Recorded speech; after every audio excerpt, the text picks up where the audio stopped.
आज हम लोग पर्यावरण की सीरीज में एक और महत्वपूर्ण अध्याय पढ़ने जा रहे हैं जिसका नाम है पर्यावरणीय अध्ययन। माने पर्यावरण से जुड़े वो महत्वपूर्ण तथ्य जहां से आपकी परीक्षा में एक सवाल जरूर से पूछे जाते हैं। अगर आपके पाठ्यक्रम में पर्यावरण है इस वीडियो के अंत तक जरूर देखिएगा, क्योंकि सबसे पहले हम यहाँ पर इस दिए गए जो सीरीज है इसमें हम क्या करेंगे, थियरी पढ़ेंगे और वो भी नोट्स के आधार पर, जो इलेनी विद दुर्गेश की नोट्स है। उसके बाद हम इससे जुड़े हुए महत्वपूर्ण कॉन्सेप्ट पढ़ेंगे और उसके बाद हम लास्ट में इससे एमसीक्यू प्रश्न है, जो बहुविकल्पीय प्रश्न है, उनको भी आपके साथ हल करेंगे। मतलब एक बात मेरा है, अगर एक बार हम लोगों ने इस सीरीज को पढ़ लिया तो यहाँ से आने वाला हर एक प्रश्न, हर एक टॉपिक पूरी तरह से आपका सही होगा, किसी प्रकार की कोई त्रुटि नहीं होगी। लेकिन उसके लिए आप सभी साथियों को इस वीडियो के अंत तक कॉपी कलम लेकर बने रहना होगा। जी हाँ, क्योंकि रेस के घोड़े हमेशा रेस में अच्छे लगते हैं और ये क्लास सिलेक्शन वाली है। नोट्स के साथ साथ पूरी महत्वपूर्ण व्याख्यात्मक हल आपको यहाँ को पढ़ने को मिल जाएगा। चलिए, यहाँ पे है कि जो पारिस्थितिकी विज्ञान है इसका जनक किसे माना जाता है, तो जब पारिस्थितिकी विज्ञान की बात किया जाएगा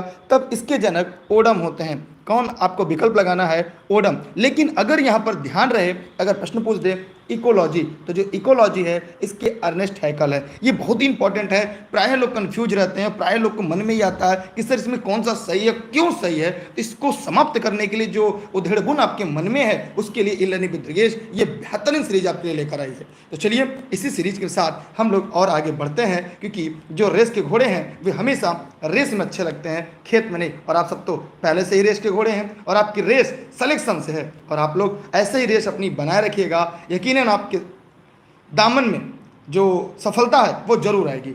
अगला है पारिस्थितिकी तंत्र की बात करते हैं। यहाँ पे पारिस्थितिकी तंत्र में देखें तो पारिस्थितिकी तंत्र के एजी टांसले हैं। कौन है? एजी टांसले। तो हमने देखा क्रम से 3 प्रश्न आपके तैयार हो गए।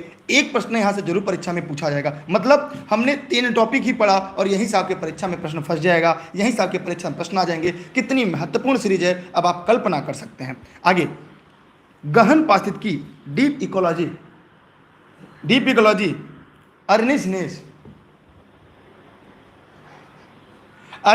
नेस। ठीक है, गहन पारिस्थितिकी, डीप इकोलॉजी, कौन है?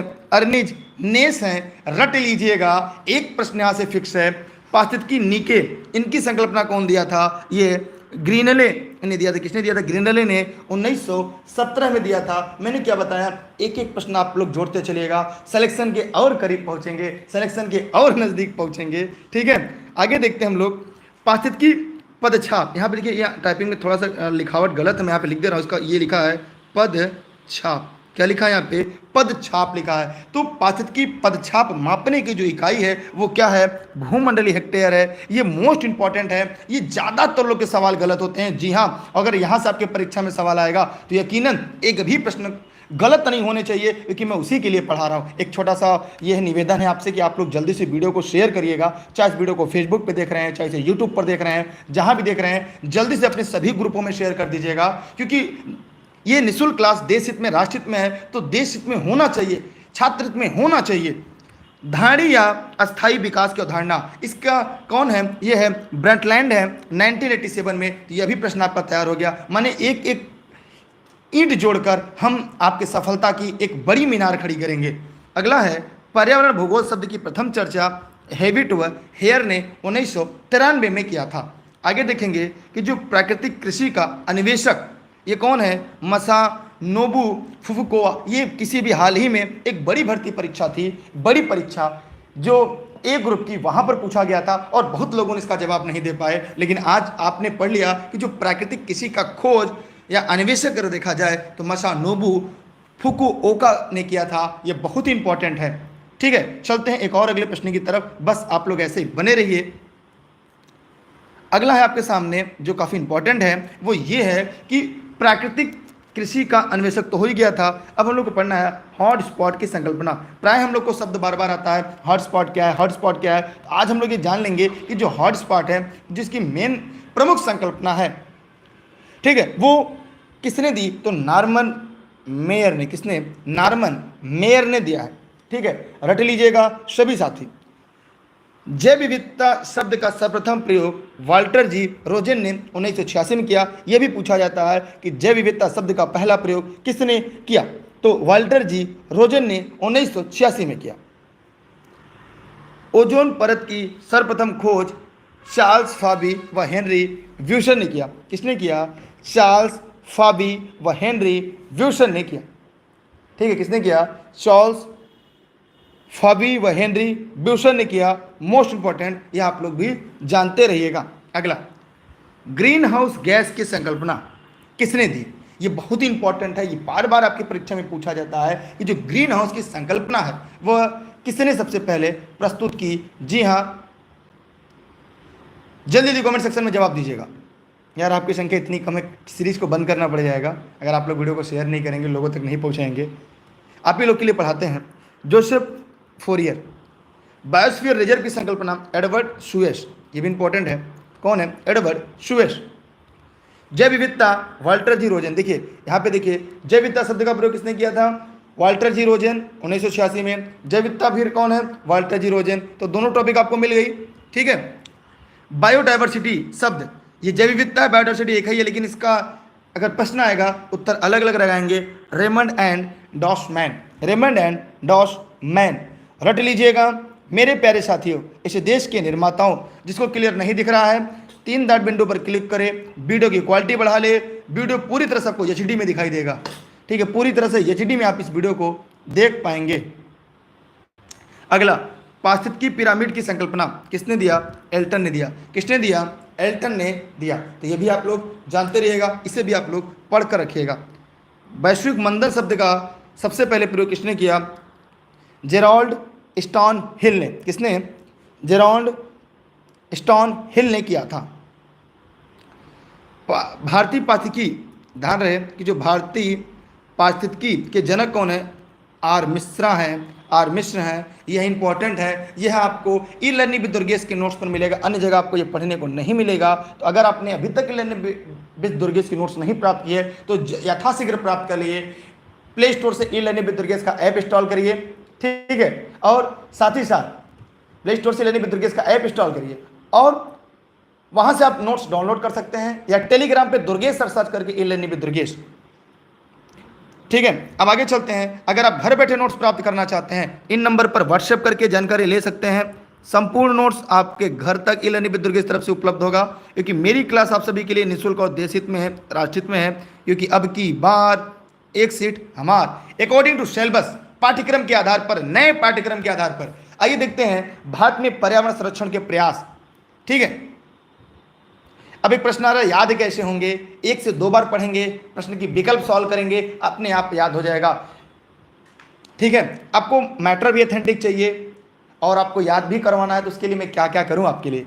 भारत वन अधिनियम 1927 में। ठीक है, कब आया? 1927। फिर वन्य जीव संरक्षण अधिनियम 1972, मोस्ट इंपॉर्टेंट पूछा जाता है। वन्य जीव संरक्षण अधिनियम 1972।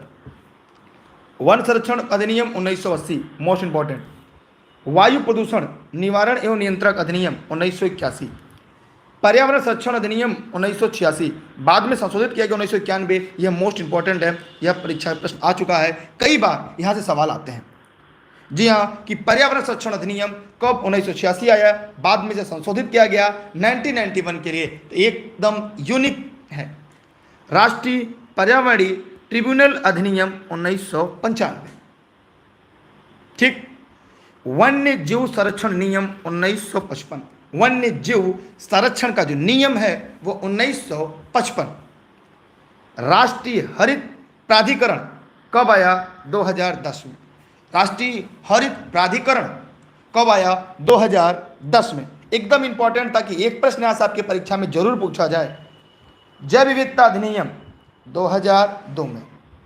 एगमार्क एक्ट, एगमार्क इसके लिए मैंने पढ़ाया है। अगर कल की क्लास या पिछली क्लास आपने पढ़ा होगा तो आपको इस प्रश्न का जवाब पता होगा, या लगातार आप ई लर्निंग विद दुर्गेश पर पढ़ रहे होंगे तो तथ्य आपको आराम से याद होंगे। एगमार्क एक्ट कब आया? 1937 में। टाइगर प्रोजेक्ट कब? 1973 में। टाइगर प्रोजेक्ट कब आता है? 1973 में। और आगे देखते हैं, केंद्रीय गंगा प्राधिकरण कब आता है? 1985 में। केंद्रीय गंगा प्राधिकरण कब? 1985। Water prevention and control of pollution cess act जो आता है यह 1977 में आता है।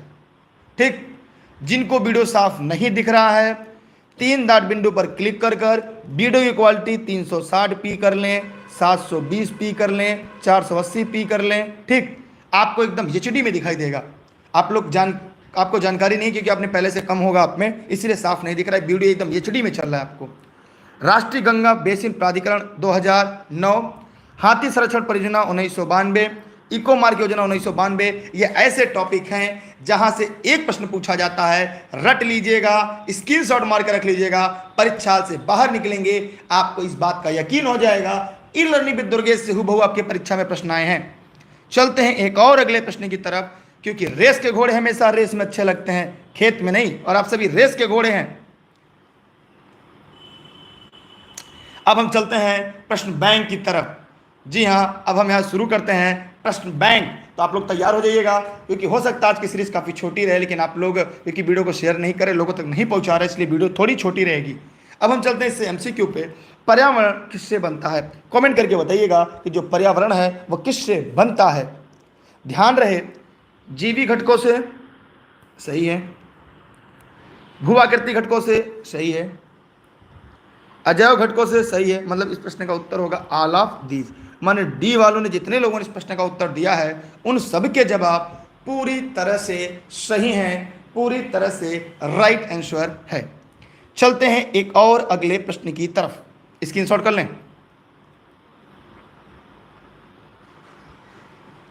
अगला सवाल, निम्नलिखित में से कौन सी संकल्पना गलत है?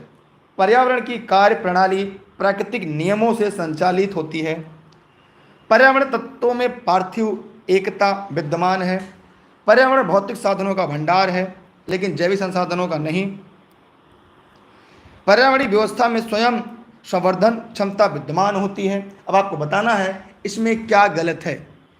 4 विकल्प में से गलत है वही आपको बताना है, यही कि जैविक संसाधन का नहीं, यही गलत है। इसलिए इस प्रश्न का जो सही उत्तर होगा वह सी है, क्योंकि पूछा है निम्नलिखित में से कौन सा सही नहीं होगा, माने जो गलत है वही आपका सही है। इसलिए इस प्रश्न का जो सही उत्तर होगा वह सी अर्थात तीसरा होगा। चलते हैं और अगले प्रश्न की तरफ। अगला आपके सामने, पर्यावरणीय निश्चयवाद के प्रतिपादक कौन थे? Karl Ritter, Griffith Taylor, Davis, इसमें से कोई नहीं। जितने भी साथी इस वीडियो को देख रहे हैं जल्दी से कमेंट बॉक्स में जाएं और कमेंट करके दिए गए प्रश्न का जवाब दें, क्योंकि रेस के घोड़े हमेशा रेस में अच्छे लगते हैं। यहां पर इस प्रश्न का उत्तर एकदम सही है, कार्ल रिटल। पर्यावरणीय निश्चयवाद के प्रतिपादक कार्ल रिटल कहे जाते हैं। ठीक, अगला है विश्व पर्यावरण दिवस कब मनाया जाता है? एकदम यूनिक प्रश्न है, कमेंट करके बताइएगा। 21 मार्च को क्या मनाया जाता है? वन या वानिकी दिवस। 23 दिसंबर क्या मनाया जाता है? कमेंट करके बताइए। मैंने दिवस की सीरीज में पढ़ाया हुआ है। इसका उत्तर क्या होगा? 5 जून। जी हाँ, 5 जून। 11 मई को क्या मनाया जाता है? 21 मई को क्या मनाया जाता है? कमेंट सेक्शन में कमेंट करके बताइएगा कौन कौन से दिवस इन तिथियों को मनाया जाते हैं। 11 मई को साइंस एंड टेक्नोलॉजी है और 21 मई को बायोडाइवर्सिटी है, माने जैव विविधता। तो याद रखिएगा, बहुत ही यूनिक सीरीज है आपके लिए ई लर्निंग विद दुर्गेश पर, प्रतिदिन इसी समय लाइव चलती है। आगे है, निम्न में से किस एक का संबंध पर्यावरणीय सुरक्षा नहीं है? सभी लोग फटाफट कमेंट करें कि किसका एक का संबंध पर्यावरणीय सुरक्षा से नहीं है। बताइए जल्दी जल्दी कमेंट सेक्शन में कमेंट करके। धारणी विकास, गरीबी कम करना, वातानुकूलन, कागज के थैलों का प्रयोग। फटाफट कमेंट करके बताइए जितने लोग इस वीडियो को लाइव देख रहे हैं। सभी साथी फटाफट कमेंट करें। चलिए यहाँ पर हम इस प्रश्न का ध्यान से देखने का प्रयास करते हैं और उत्तर भी देने का प्रयास करते हैं, क्योंकि रेस के घोड़े ना हमेशा रेस में अच्छे लगते हैं। बताइए इस प्रश्न का उत्तर क्या होगा आप सबके हिसाब से? जी हाँ, धारणी, देखिए गरीबी कम करने से पर्यावरण सुरक्षा नहीं होगा, वातानुकूलन से, कागज थैले प्रयोग से, धारणी विकास से, ये गलत है। इनमें किसी का संबंध पर्यावरण सुरक्षा नहीं है, तो धारणी विकास पर्यावरण का सुरक्षा है। ठीक, इससे क्या होगी, माने पर्यावरण को बिना क्षति पहुंचाए विकास करना धारणी विकास कहलाता है। बने बिना पर्यावरण को किसी प्रकार का क्षति पहुंचाए यदि आप विकास करते हैं तब वो धारणी विकास कहलाता है। जी हाँ मेरे प्यारे साथियों, आप लोग गलती यहां करिएगा, परीक्षा हाल में गलती मत करिएगा। मैं बार बार कहूंगा वीडियो को शेयर करिए, लोगों तक पहुंचाइए। जितने लोग इस वीडियो को देख रहे हैं, चाहे फेसबुक पे चाहे यूट्यूब पर, जहां भी देख रहे हैं। अगला सवाल आपके सामने है, निम्नलिखित में से कब पर्यावरण संरक्षण अधिनियम पारित हुआ? अभी हम लोगों ने आज की सीरीज में इसकी व्याख्या की है और मैं उम्मीद करता हूं यहां से कभी भी आपके सवाल आए तो गलत नहीं होने चाहिए। पर्यावरण संरक्षण अधिनियम कब आता है? 1986 आता है। आज की सीरीज में था, आज वाले नोट्स में था। ठीक है, चलते हैं एक और अगले प्रश्न की तरफ। इतना शेयर करिए कि हर वो व्यक्ति तक पर्यावरण की नोट्स इलानी विद दुर्गेश की पहुंच जाए। सभी लोगों तक पहुंचाइए, क्योंकि अब की बार एक सीट हमार, कहने से नहीं मेहनत करने से होगा। अधोलिखित में कौन सा पृथ्वी के कार्बन चक्र में कार्बन डाइऑक्साइड की मात्रा को नहीं बढ़ाता है? श्वसन, प्रकाश संश्लेषण, जैविक पदार्थों का क्षय, ज्वालामुखी क्रिया। बताइए इस प्रश्न में क्या होगा? सभी लोग फटाफट कमेंट करेंगे, दिए गए प्रश्न का जवाब देंगे। सभी साथी जल्दी नहीं बताइए, एकदम इंपॉर्टेंट प्रश्न है, यूनिक प्रश्न है। यहां से आपके परीक्षा में सवाल पूछे जाते हैं और जहां परीक्षा में सवाल आए वहां पे गलती नहीं करना है बस। चलिए, यहां पे आप लोगों ने एकदम सही बताया है, जैविक पदार्थों का क्षय। सी वालों के जवाब पूरी तरह से सही है। माने पृथ्वी के कार्बन चक्र में कार्बन डाइऑक्साइड मात्रा को कौन नहीं बढ़ाता? श्वसन करने से बढ़ता है, प्रकाश संश्लेषण से बढ़ता है, ज्वालामुखी क्रिया से बढ़ता है, लेकिन जैविक पदार्थों के क्षय करने से नहीं बढ़ता। अब जैसे आपने मौसमी लाया, मौसमी नहीं खाया, सड़ गया, अब उससे कार्बन डाइऑक्साइड बढ़ेगा। ये सौरभ सर गए पनीर लेके आए खाने के लिए, और पनीर नहीं खाए, सड़ गया पनीर, तो क्या होगा? उसका जैविक क्षय हुआ, लेकिन क्या उससे कार्बन डाइऑक्साइड मात्रा बढ़ी? नहीं बढ़ी। तो यहां पर हम लोगों ने देखा कि यह इस प्रश्न का उत्तर सी होगा। ध्यान रहे, ऐसे प्रश्न में कोई गलती मत करिएगा। परीक्षा हाल में जब भी रहिएगा, चतुराई के साथ प्रश्नों को हल करिएगा। चलते हैं एक और अगले प्रश्न की तरफ। वर्षा की मात्रा निर्भर करती है हवा के दबाव पर, वायुमंडल में नमी पर, जल चक्र पर, तापक्रम पर। तो जितने भी साथी देख रहे हैं फटाफट कमेंट करें। जितने भी साथी इस वीडियो को देख रहे हैं फटाफट कमेंट करें।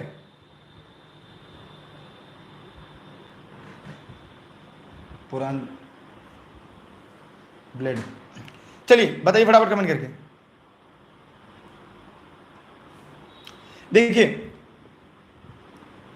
दाना नहीं, यहां पे ध्यान दीजिएगा कि वर्षा की मात्रा हवा के दबाव पर नहीं, जल चक्र पर, तापक्रम पर, जी नहीं, वायुमंडल पे, नमी में। आगे जब बात करेंगे तो जब मैं पढ़ाना शुरू करूंगा तो वहां पे आपको बताऊंगा। जैसे ज्यों ज्यों हम महासागर से दूर होते जाते हैं, वर्षा की मात्रा लगातार कम होती जाती है। एक सामान्य सा कारण है, और ऐसे बहुत सारे कारण हैं जो आगे हम लोग थियरी पर बात करेंगे, तथ्य पर बात करेंगे, क्योंकि सिलेक्शन लेना है आप सभी को, और सिलेक्शन के लिए सारी बातें आपके लिए बहुत ही जरूरी होती हैं। ठीक है, आगे बताओ तापक्रम क्या है, जल चक्र क्या है, हवा के दबाव क्या है, सभी के बारे में हम चर्चा करेंगे। लेकिन आप लोग लगातार क्लास पढ़ेंगे तब तो। अगला है, यदि पृथ्वी पर पाई जाने वाली वनस्पतियां, पेड़ पौधे समाप्त हो जाएं तो किस गैस की कमी होगी? एकदम इंपॉर्टेंट है। और अगर आपने इस प्रश्न को में गलती की, मेरा पढ़ाना बेकार है। जी हां, ठीक है, मेरा पढ़ाना बेकार हो जाएगा। इस प्रश्न का कोई भी गलती मत करिएगा सभी साथी। अगर पृथ्वी पर पाई जाने वाली वनस्पतियां, पेड़ पौधे समाप्त हो जाए तो सबसे पहले किस गैस की कमी होगी? जी हां, बहुत सही जवाब दे रहे हैं। बस ऐसे ही अपना साथ बनाए रखें, यूं ही, क्योंकि रेस के घोड़े रेस में अच्छे लगते हैं। जी हां, सभी क्लासेज मिलेंगी। यहां पर क्या होगा? ऑक्सीजन सही जवाब। क्या किसकी कमी होगी? यहां पर ऑक्सीजन की कमी होगी। जितने साथी लोगों ने इस प्रश्न का उत्तर ऑक्सीजन बताया है, उन सभी के जवाब पूरी तरह से सही हैं। माने ऑक्सीजन वालों के उत्तर राइट है। चलते हैं हम एक और अगले प्रश्न की तरफ। अगला है, निम्नलिखित में कौन सा कार्य पेड़ पौधों का नहीं है? कार्बन डाइऑक्साइड का अवशोषण, शोर का अवशोषण, वायु का प्रदूषण, ऑक्सीजन की विमुक्ति। इसको सही कर दीजिए। निम्नलिखित में कौन सा कार्य, देखिए नहीं वाले में प्रश्न बहुत ज्यादा कराता हूं। देखिए सभी तैयारी आपको होगी, 1-2 दिन का समय दीजिएगा, सभी क्लासेस चलेंगी, सभी क्लासेस, कोई भी नहीं छूटने वाला है। कौन सा एक कार्य पेड़ पौधों का नहीं है, जल्दी जल्दी फटाफट कमेंट करें, कौन सा एक कार्य पेड़ पौधों का नहीं है। देखिए कार्बन डाइऑक्साइड का शोषण करना प्रकाश संश्लेषण की क्रिया के दौरान करते ही हैं, सही है। शोर का शोषण, सड़कों किनारे पेड़ क्यों लगाए जाते हैं, कमेंट करके बताइएगा। ऑक्सीजन की विमुक्ति, लेकिन वायु प्रदूषण करना ये पौधों का काम नहीं है, ये पेड़ नहीं करते। अब आप बताइए कि वायु प्रदूषण पेड़ करते हैं, नहीं करते हैं ना, इसलिए यह गलत है। और इसलिए इस प्रश्न का सही उत्तर क्या होगा, सी। बारीकी से पढ़िएगा, प्रश्न को ध्यान से पढ़िएगा, शेयर करने के लिए मजबूर हो जाएंगे ऐसी क्लास को। सोचिए परीक्षा हॉल में अगर गलती होती तो क्या होता, लेकिन ऐसी गलतियां परीक्षा हॉल में नहीं करना है। अरे भैया यहाँ पे पूछा नहीं है पेड़ पौधों कौन सा कार्य नहीं है, ये अवशोषण करना है ना। अब बताइए सड़क किनारे पेड़ क्यों लगाते हैं। ग्रीन मफलर क्या, बताइए जरा, ग्रीन मफलर क्या है, ग्रीन मफलर बताइए, ग्रीन मफलर क्या है, कमेंट करिए, जवाब दीजिए आप लोग, ग्रीन मफलर क्या है। ये नोट्स में है ही लर्निंग विद दुर्गेश के, मैंने आपसे पहले कहा कि सब कुछ आपको नोट्स में मिल जाएगा। वायु क्या है, वायु क्या है भैया, यौगिक तत्व मिश्रण विद्युत अपघटय क्या है। जी हाँ, कोशिश करने वालों की हार नहीं होती। नेक्स्ट, सभी लोग फटाफट कमेंट करें। वायु क्या है, यौगिक है, तत्व है, मिश्रण है, क्या है, जवाब दीजिए फटाफट कमेंट करके।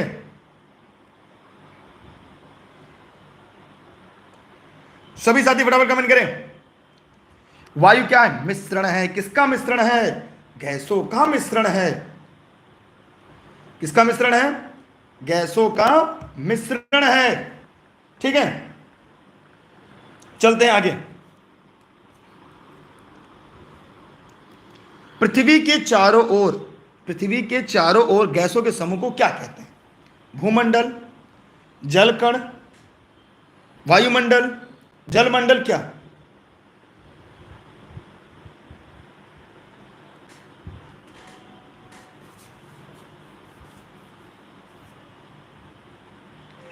पृथ्वी के चारों गैसों समूह को क्या कहते हैं, वायुमंडल कहते हैं। और वायुमंडल पृथ्वी पे गुरुत्वाकर्षण शक्ति के कारण ही वायुमंडल क्या है, रुका हुआ है चारों तरफ से, वरना वायुमंडल क्या होता, ऊपर की तरफ उड़ गया होता।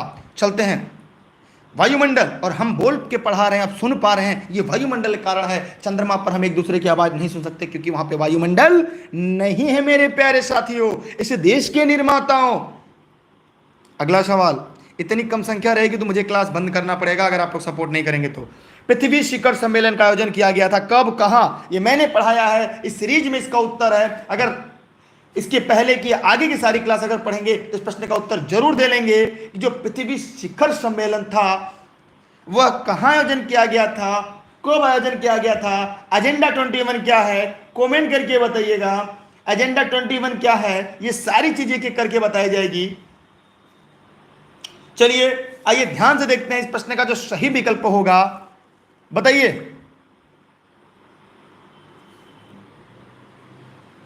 यार आप लोग तो बता ही नहीं रहे हैं, बताइए ऐसे होगा। रियो में, रियो डी जेनेरो शहर है, ये ब्राजील में है, कहां पर है, यह ब्राजील में रियो डी जेनेरो शहर है। जी हां, रट लीजिएगा, रियो डी जेनेरो शहर में, ठीक। चलते हैं आगे बढ़ते हैं। ऐसी सीरीज, पहले सीरीज तथ्य पढ़ेंगे, फिर हम उसके एमसीक्यू हल कर रहे हैं। पहला पृथ्वी शिखर सम्मेलन कहां हुआ था, Washington, Geneva, Rio de Janeiro शहर, ठीक है। ब्यूनस आयर्स कहां हुआ था, कमेंट करके बताइए सभी लोग। जी हां, रियो डी जेनेरियो शहर में हुआ था, रट लीजिएगा, एकदम इंपॉर्टेंट है, सिलेक्शन वाला प्रश्न है। बस अपना जो प्रश्न हल करते जा रहे हैं उसमें गलती मत करिएगा, क्योंकि यहां से आपकी परीक्षा में सवाल आते हैं और हम चाहते हैं कि यहां से गलती हो, परीक्षा हल में भी गलती करेंगे।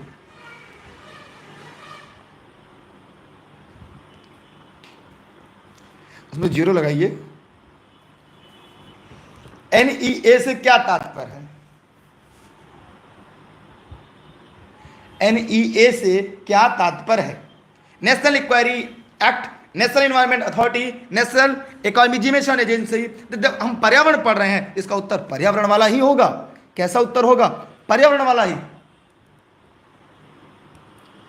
नेशनल एनवायरमेंट अथॉरिटी, जीरो बढ़ाइए,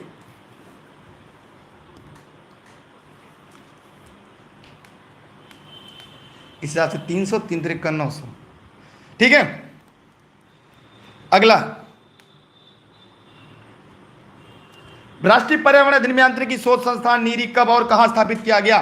1970 धनबाद, 1958 नागपुर, 1956 नई दिल्ली, 1960 चेन्नई। बताइए फटाफट कमेंट करके। राष्ट्रीय पर्यावरण अभियांत्रिकी शोध संस्थान नीरी, एकदम इंपॉर्टेंट है, यहां सवाल परीक्षा में पूछे जाते हैं, रट लीजिएगा, रट लीजिए, एकदम इंपॉर्टेंट सवाल है। आप बहुत सारे प्रश्न परीक्षा में हूबहू पाएंगे जो ई-लर्निंग विद दुर्गेश पर आप पढ़ रहे हैं। अगर यकीन ना हो, किसी भी प्रीवियस ईयर पेपर हल करके देख लीजिएगा। 1958 नागपुर इसका सही जवाब है मेरे प्यारे साथियों, इस देश के निर्माताओं। संयुक्त राष्ट्र पर्यावरण कार्यक्रम यूएनईपी का मुख्यालय कहां पर है? अंतरराष्ट्रीय न्यायालय का मुख्यालय कहां पर है? कमेंट करके बताइए, सभी लोग फटाफट कमेंट करके बताइए, अंतरराष्ट्रीय न्यायालय का मुख्यालय कहां है? यहां पर क्या होगा? यूएनईपी संयुक्त राष्ट्र पर्यावरण कार्यक्रम की कहां पर है मुख्यालय? Nairobi, Nairobi. और अंतरराष्ट्रीय न्यायालय का है दहेग। अंतरराष्ट्रीय न्यायालय की जो मुख्यालय है वो दहेग है। ईपीए का पूरा नाम क्या है? Environment population agency, environment habitation agency, environmental protection agency में से कोई नहीं, क्या होगा? फटाफट कमेंट करिए। हर उस प्रश्न को पढ़ना है जहां सिलेक्शन मिलना है। एनवायरमेंट प्रोटेक्शन एजेंसी, हर उस प्रश्न को पढ़ना है जहां सिलेक्शन मिलना है। रट लीजिए, एनवायरमेंटल प्रोटेक्शन एजेंसी, ईपीए का फुल फॉर्म। आप लोग डेली समय से क्लास में रहा करिए, लोगों तक पहुंचाइए, ताकि हम भी मोटिवेट हो आपको पढ़ाने के लिए। कम से कम 5-5 हज़ार लोगों तक पहुंचाइए। Environmental protection agency, Greenpeace international का मुख्यालय कहां पर है? एम्स्टर्डम, कैनबरा, ओटावा, नागासाकी में। बताइए कहां पर है?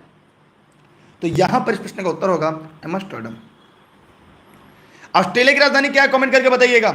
ऑस्ट्रेलिया की राजधानी क्या है? कमेंट सेक्शन में जवाब दीजिएगा।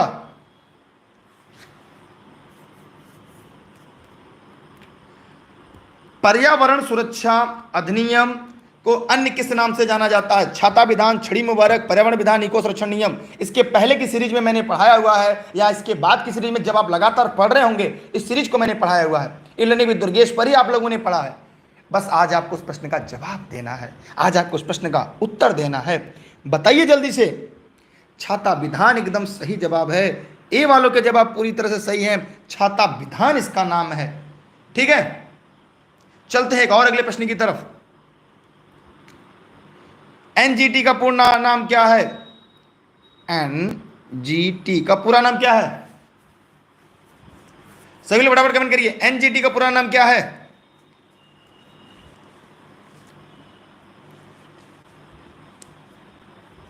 एकदम हलवा वाला प्रश्न है। देखिए, देखते हैं एनजीटी का पूरा नाम क्या है। अब बताइए, आप लोग ऐसे सवालों को नहीं बताएंगे तो कौन बताएगा? हम ही सब बताएंगे।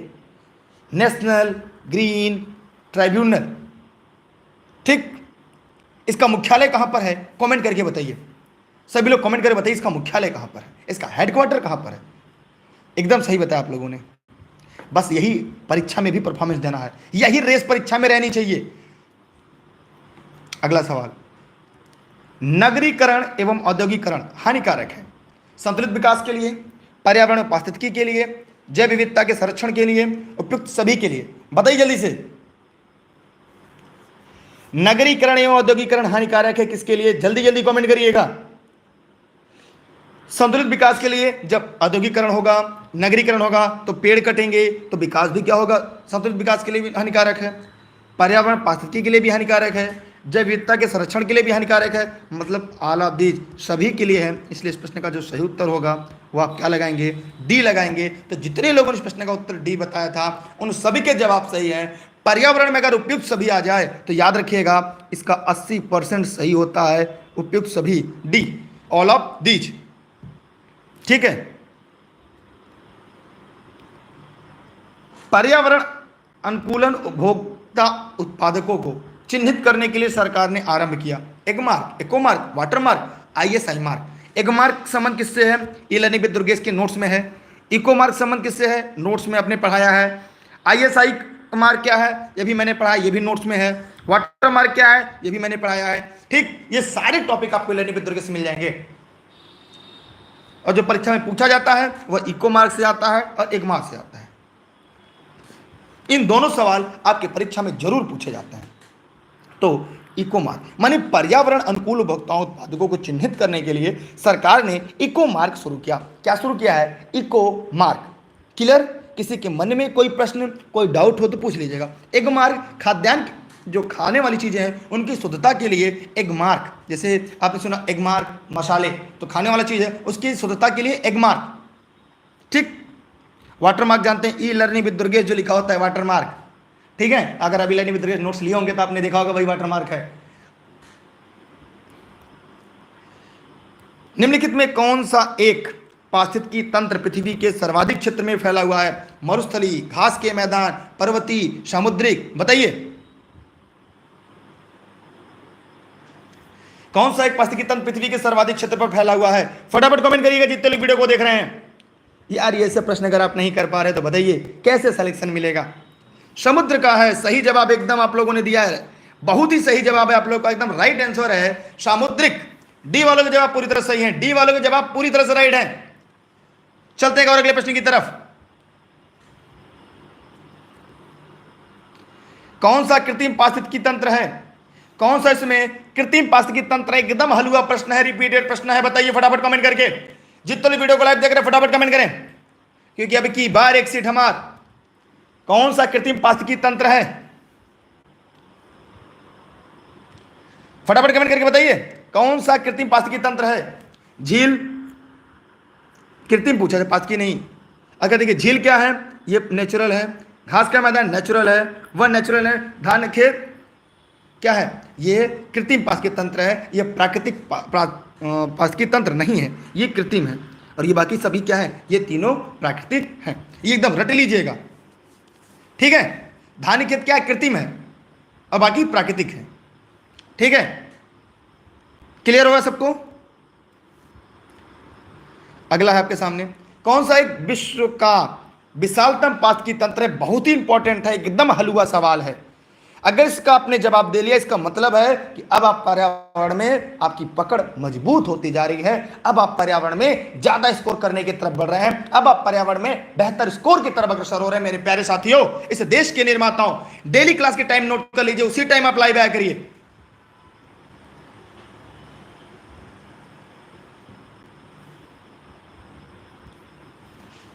ठीक है, समुद्र है मालिक, समुद्र है।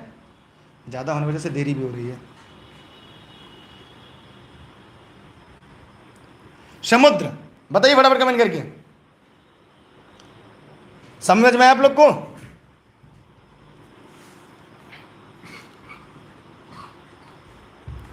फसल चक्र के द्वारा मिट्टी में किस तत्व की स्थिरता संभव हो पाती है? Oxygen, hydrogen, phosphorus, nitrogen. फटाफट कमेंट करके बता दीजिए, फसल चक्र के द्वारा मिट्टी में किस तत्व की स्थिरता संभव हो पाती है? Oxygen, hydrogen, phosphorus, nitrogen. जवाब जरूर दीजिएगा मेरे प्यारे साथियों, इस देश के निर्माताओं। फटाफट कमेंट करिएगा, फसल चक्र के द्वारा मिट्टी में किस तत्व की स्थिरता संभव हो पाती है? Oxygen, hydrogen, phosphorus, nitrogen. जी हाँ, दबा के शेयर करिए, लोगों तक पहुंचाइए। नाइट्रोजन इस प्रश्न का सही जवाब होगा। क्या होगा? नाइट्रोजन इस प्रश्न का सही जवाब है, राइट आंसर है। चलते हैं और अगले प्रश्न की तरफ। एक पर्वतारोही को अपने साथ लगाने के लिए निम्नलिखित में से क्या सबसे अधिक महत्वपूर्ण है? मैंने किसी भी जो पर्वतरोही है उसे अपने साथ जाने के लिए क्या, मतलब ये एक महत्वपूर्ण सवाल है, केवल हमारे आपके समझने के लिए है। और मैं चाहूंगा आप इस प्रश्न का उत्तर जरूर बताएं, सभी लोग, चाहे से फेसबुक पे देख रहे हैं, चाहे से यूट्यूब पर देख रहे हैं। आज की क्लास थोड़ी छोटी हो जाएगी।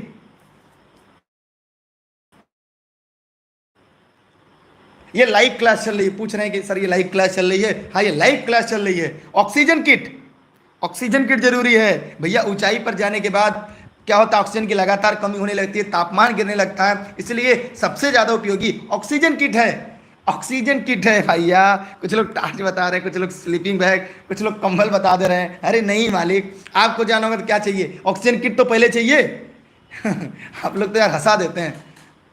ठीक है, चलिए आगे बढ़ते हैं। ये 16 घास कहाँ पाया जाता है, जल्दी जल्दी फटाफट कमेंट करके बताइएगा। ये देखिए, ऑनलाइन क्लास और घर बैठे नोट्स के लिए इस नंबर पर व्हाट्सएप कर सकते हैं। यह आज थोड़ी सी क्लास जल्दी समाप्त होगी क्योंकि आज का टॉपिक छोटा था।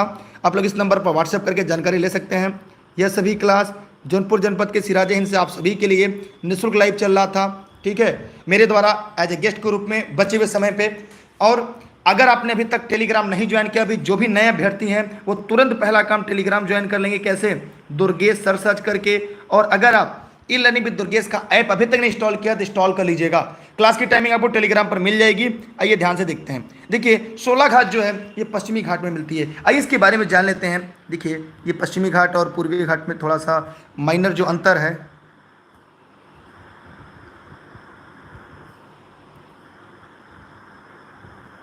माना ये हमारा पश्चिमी घाट है, मतलब ये हमारा दक्षिण भारत है।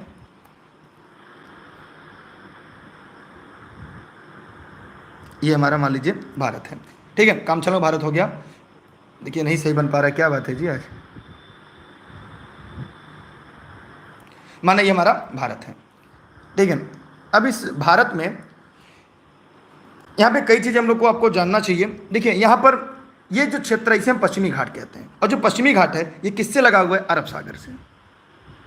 अरब सागर। इधर अभी क्या है, जौनपुर की खाड़ी, जौनपुर की खाड़ी है।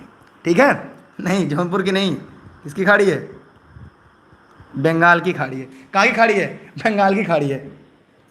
ठीक है, अब यहाँ पे क्या हो गई, आपकी बंगाली खाड़ी है। अब यहाँ पे ध्यान देना है हम लोग को कि यहाँ पे जो राज्य लगे हुए वो कौन कौन से हैं। देखिए यहाँ पे अगर देखा जाए कि एक सवाल आता है काफ़ी मैपिंग को पश्चिमी घाट को लेकर। यहाँ पे दक्कन ट्रैप है, क्या है यहाँ पे, दक्कन ट्रैप है। ठीक है, यहाँ पे क्या हो गया, दक्कन ट्रैप हो गया। ठीक है, और यहाँ पे जो ढाल है वो कहाँ है, पूरब की तरफ। इसलिए जो नदियां बहती हैं यहाँ पे सब किधर जाती है, पूरब की तरफ। लेकिन कुछ नदियां हैं जो पश्चिम की तरफ जाती हैं। आइए उन नदियों के बारे में देख लेते हैं कौन कौन। जैसे यहाँ पे नर्मदा है, जैसे यहाँ पे अगर नदी की बात करें तो यहाँ पे कौन कौन नदी है, नर्मदा है, ताप्ती है, ये नदियाँ आती हैं। यहाँ पेरियार है। ठीक है, यहाँ पे लूनी नदी आती है, खत्म हो जाती है। कौन सी नदी, लूनी नदी आके खत्म हो जाती है। बाकी जितनी भी नदियां हैं वो कहाँ जाके गिरती हैं, इस जौनपुर की खाड़ी में नहीं, बंगाल की खाड़ी में जाकर नदियां गिरती हैं। कहाँ पे गिरती हैं, बंगाल की खाड़ी में जाकर नदियां गिरती हैं, जौनपुर की खाड़ी में नहीं। ठीक है, अब देखिएगा ऐसे ही बता दिए। अब दूसरी बात याद रखिएगा, यहाँ पे सबसे ज्यादा क्या पाया जाता है, जैव विविधता सबसे ज्यादा पाई जाती है। सबसे पहली वर्षा यहाँ पे देखिए केरला है। क्या है, करेला नहीं यार, कौन कह रहा है करेला, देखिए यहाँ पे केरला है। ठीक है, केरल है, केरल यहाँ पर है। तो सबसे पहली जो वर्षा होती है केरल में होती है 1 से 1 जून को। और यहाँ पे भारत का सबसे ज्यादा जैव विविधता पाया जाता है, बायोडाइवर्सिटी सबसे ज्यादा पाई जाती है। हॉटस्पॉट जोन पश्चिमी घाट है। आपका इतिहास है, याद रहे कि इतिहास है कि सबसे ज्यादा जो प्रश्न है पूछे हैं वो पश्चिमी घाट से पूछे जाते हैं। पश्चिमी घाट में कौन कौन से राज्य हैं, देखिए यहाँ पर एक गुजरात हो गया, फिर यहाँ पे महाराष्ट्र हो गया, छोटा सा गोवा हो गया। ठीक है, क्या हो गया, छोटा सा गोवा हो गया। फिर यहाँ पे क्या है आपका कर्नाटका है, फिर यहाँ पे देखिए तमिलनाडु है, फिर यहाँ पे आपका आंध्र प्रदेश है, उड़ीसा है, पश्चिम बंगाल है। तो हमने यहाँ पे देखा 5 राज्य यहाँ पर है। कितने हैं, 5 राज्य। और पूर्वी घाट ये है, यहाँ पे 4 राज्य हैं जिनकी सीमा बंगाली खाड़ी को स्पर्श करती है। परीक्षा में प्रश्न आते हैं, निम्नलिखित में से किसकी सीमा बंगाली खाड़ी को स्पर्श करते हैं, किस राज्य की सीमा अरब सागर स्पर्श करते हैं। इसलिए भारत की जो समुद्र तट रेखा है वो कितने राज्य से है, 9 राज्यों से है। कितने राज्यों से, 9 राज्यों से है। यह बात आप लोग जानते रहिएगा, नोट डाउन करके रखे रहिएगा। और पश्चिमी घाट से सवाल आते हैं, पश्चिमी घाट में क्या पाया जाता है, यहाँ पे 16 घास पाई जाती है। दूसरा मेरा सवाल है, महाराष्ट्र की राजधानी मुंबई किस द्वीप पर है। तो यहाँ पर एक छोटा सा द्वीप दिखाई दे रहा है, यह किस द्वीप पर है, महाराष्ट्र की जो राजधानी है वो किस द्वीप पर है। सभी लोग जरा फटाफट कमेंट सेक्शन में जाइएगा और कमेंट करके बताइएगा। एक बात मैं आपको यहाँ पे बताना चाहूँगा, यहाँ पे मैं तुरंत आपको छोटी सी चीज़ मैं बताना चाहूँगा जो परीक्षा में पूछा जाता है। जैसे यहाँ पे आप देखेंगे, यहाँ पे पानी जम सकता है, इसे कहते हैं कच्छ की खाड़ी। क्या कहते हैं, कच्छ की खाड़ी है ये। यहाँ पे देखिए जल जमा हो गया, ये कौन सी हो गई, ये हो गई खंभाती खाड़ी। किसकी खाड़ी हो गई, खंभाती खाड़ी हो गई। यहाँ पे मन्नारी खाड़ी, यहाँ पे है पाक की खाड़ी। और ये जो जल संधि है जिससे जुड़ा हुआ है इसे हम पाक जल संधि कहते हैं या पाक जल डमरू मध्य कहते हैं। ये सॉल्सर सही जवाब है आप लोग का। तो यहाँ पर हम लोगों ने देखा कि बहुत ही इंपॉर्टेंट सीरीज मैंने बता दी। दूसरी बात देखिए, ये आपका तमिलनाडु है और यहाँ से आपका आंध्र प्रदेश, यहीं पर एक झील है, इस झील का नाम है पुलिकट झील। क्या नाम है, पुलिकट झील। ठीक है, हाँ, जंगली गधे के लिए अभ्यारण्य है कच्छ का। ठीक है, यहाँ पे ध्यान देना है, यहाँ पे पुलिकट झील है। इस पुलिकट झील के सामने यहीं पे एक द्वीप है, जिस द्वीप का नाम है श्रीहरिकोटा द्वीप। भारत का लॉन्चिंग पैड है, जितने भी यान होते हैं, मंगलयान, चंद्रयान, जितने भी उपग्रह होते हैं सब यहीं से लॉन्च किए जाते हैं। यहाँ पर सतीश धवन अंतरिक्ष केंद्र है और इसका लॉन्चिंग पैड श्रीहरिकोटा द्वीप है। और इसरो ने लॉन्च करता है। इसरो का फुल फॉर्म कोई बताए, इसरो का full form Indian research space organisation है, जिसकी स्थापना 15 अगस्त 1969 को श्रीमती इंदिरा गांधी जी के द्वारा किया गया था। क्लास कैसी लगी, ठीक है, आप लोग जरा कमेंट करके बताइएगा क्लास कैसी लगी। अगर बेहतर लग रही है तो वीडियो को जरूर शेयर करिएगा, अपने सभी साथी मित्रों को पहुंचाइएगा और डेली क्लास में टाइम से आ जाइएगा। और अभी तक आपने टेलीग्राम नहीं ज्वाइन किया है तो सबसे पहला काम टेलीग्राम ज्वाइन कर लीजिएगा। सभी लोग, जितने लोग इस वीडियो को देख रहे हैं, Facebook page, Instagram, Twitter, YouTube, e learning with Durgesh है, लगातार जुड़े रहिएगा। इसके बाद कुछ देर बाद अगली क्लास है। सभी क्लास को पूरे मन में, प्ले स्टोर पर ऐप है, टेलीग्राम पर सभी क्लास की लिंक आपको पहले मिलती है। जुड़े रहिएगा, हम आएंगे कल इसके साथ और बड़ी सीरीज लेकर आएंगे। कल एक नए टॉपिक के साथ पुनः आपके साथ मिलते हैं, क्योंकि अब की बार एक सीट हमार। अगर आप क्लास बेहतर लगे तो शेयर मत करिएगा, बल्कि अपने 10 साथियों को बताइएगा। मोबाइल में अलार्म लगा के रखिएगा, हर क्लास की रिमाइंडर लगा के रखिएगा, क्योंकि एक एक प्रश्न आपके सिलेक्शन की नींव मजबूत करेगा, जो आपको सफलता तक ले जाएगा। आप सभी का पुनः बहुत बहुत धन्यवाद। Best of luck. जय हिंद, जय भारत। मैं एक बार पूरा नोट्स दिखा दे रहा हूं, उसकी स्क्रीनशॉट ले लीजिएगा। जो लोग लास्ट में जुड़े हैं, स्क्रीनशॉट, क्योंकि पहले मैंने नोट्स पढ़ाया है, स्क्रीनशॉट क्लिक कर लीजिएगा। ठीक है, आइए हम लोग देख लेते हैं। पहले हम लोगों ने सीरीज पढ़ा था, अब इसकी स्क्रीनशॉट कर लें।